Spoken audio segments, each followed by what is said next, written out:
Thanks very much. It's not lost on me that we're the only presenter here from Africa. I look at that as a real opportunity today.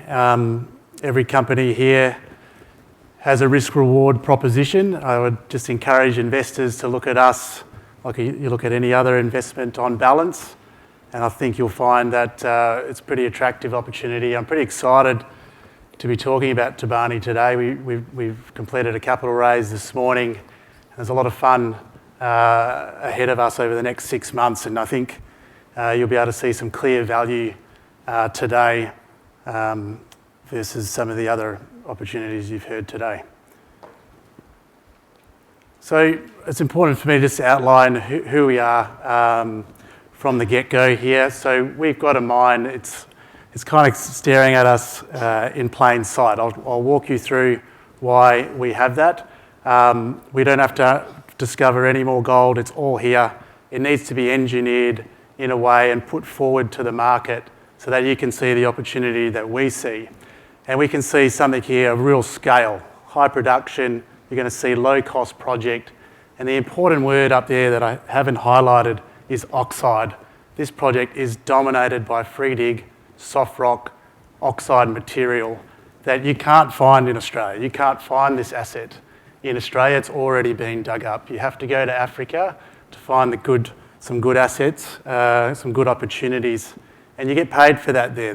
Clearly there's a discount for our African plays, but you'll see today we have gone to the next level, and that's because we're kind of a new company. We only listed late last year, but we've got some clear opportunity ahead.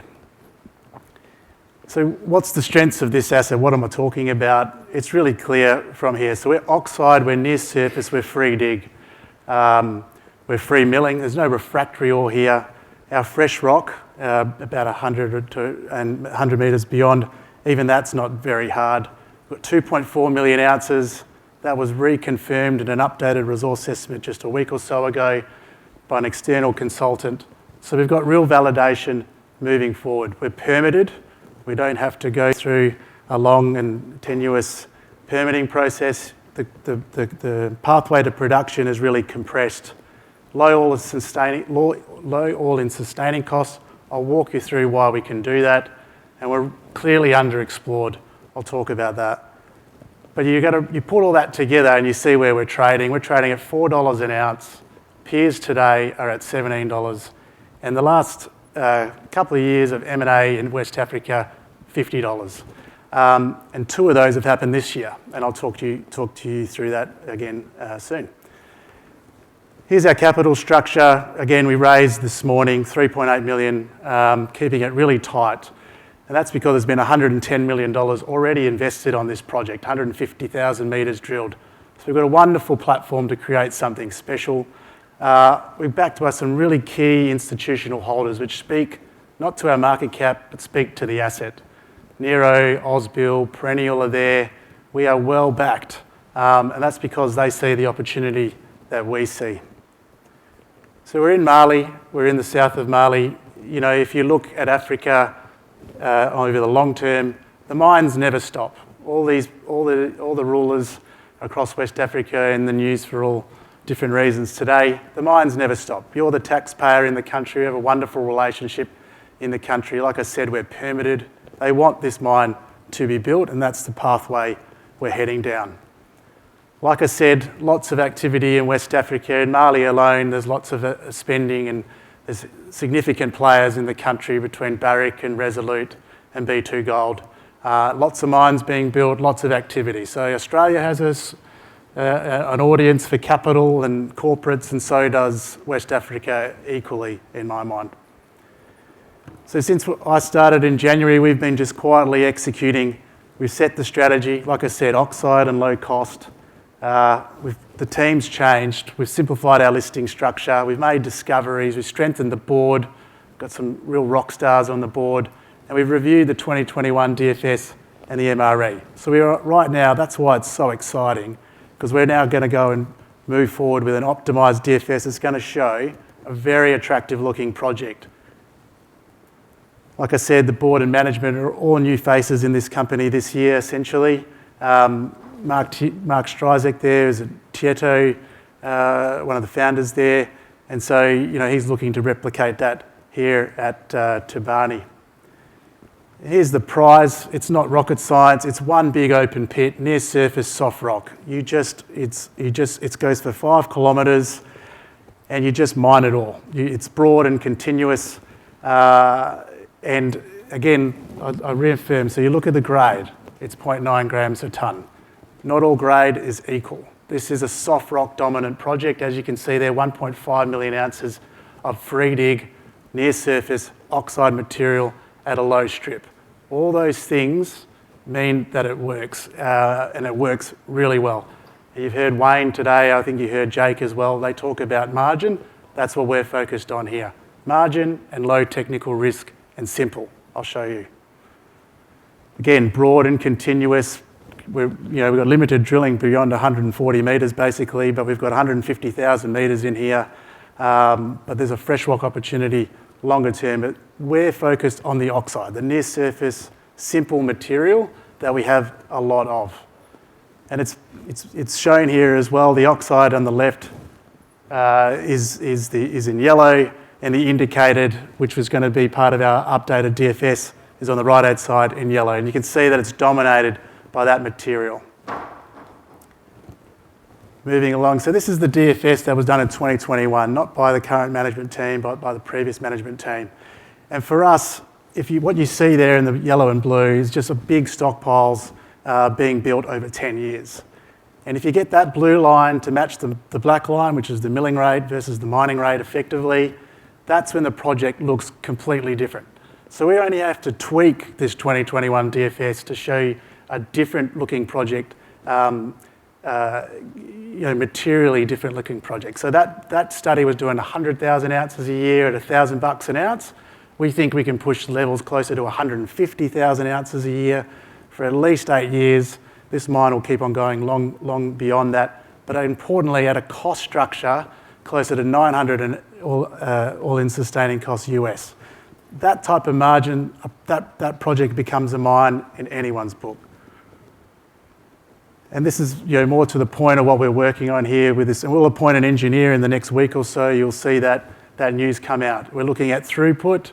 We're looking at minimising stockpiles, bringing down our mining costs, and inferred conversion drilling gets that stripped down. Again, sort of pictorial diagram here, margin over grade. It's soft rock. You couldn't get softer ore here than you'll find anywhere else. Again, our typical flow sheet here, we don't have that drill and blast phase. We don't have a lot of crushing. All that means a lean capital cost profile for a project that's doing material scale production. It's why we're excited. Here is a picture of the site. Like again, for 5 kilometres along, the artisanal miners a long time ago picked off the top 20 metres. They can't go any deeper because the ground is too soft. We have 5 local villages around us. They're all very supportive of the mine. We hire from there through our drilling programs. And so we've got a wonderful social licence there to pursue this asset. Here it is really clear. Like I said, oxide, free milling, permitted projects of scale do not warrant in any market to trade where it is trading. And that's what we're fixated on, is getting that re-rate to more normalised levels, and then we'll see where we go. But you can see there's only a handful of projects that have meaningful resource bases, but even fewer are at study stage or at DFS stage where we are. And in yellow there, 2 of them have been taken out this year. There's a limited number of single asset companies with meaningful assets here that are going to be shovel ready. And that's what we're doing. We're de-risking this asset towards shovel ready, and in the next 6 months, we'll deliver that. It would be remiss of me to not talk about exploration. So we are on one belt here, that's that dark red, that's where you see the pit. But we've hit gold on all these other structures you see there. We've got 50 kilometres of structures here. We've got gold delineated over 11 kilometres. There's artisanals on these other structures as well. The more you drill, the more gold you're going to find here. But we're going to focus on getting, because we've got critical size already, getting that project off the ground. The best discovery we made is less than a kilometre from the pit. So this was made earlier this year, 600 metres of continuity at Kabata West. And all we went off there was artisanals. There was artisanals there. There was some soil, but basically we just drilled below them and we find more gold. So they're a great indicator for us. And the more, like I said, the more you drill, the more you find. I think it's important to articulate the strategy to the market. So if you buy Toubani shares today, we're not going to significantly dilute you. We're not trying to build this tomorrow. You come on board, you enjoy the re-rate. We're 18 months away from trying to build this thing if we're not, if it's us or if it's someone else. But today, you enjoy the re-rate. That's what we're focused on. And for the reasons I've talked about today, we're pretty confident that re-rate will come over time. The market hasn't seen the potential of this asset, and we're at that position now to start to demonstrate that with the updated DFS that we're going to deliver early next year. So clear deliverables for the next 18 months and lots of, I think, a good risk-reward proposition. And this is the last slide for my presentation. Again, it's a pretty compelling opportunity. What's your downside here when the market is trading us like we have no ounces? Like I said, there's various risks, but on balance, technical risk is diminishing here. There's no exploration risk, and we're now well funded here to get this project moving forward. And I'll leave it there.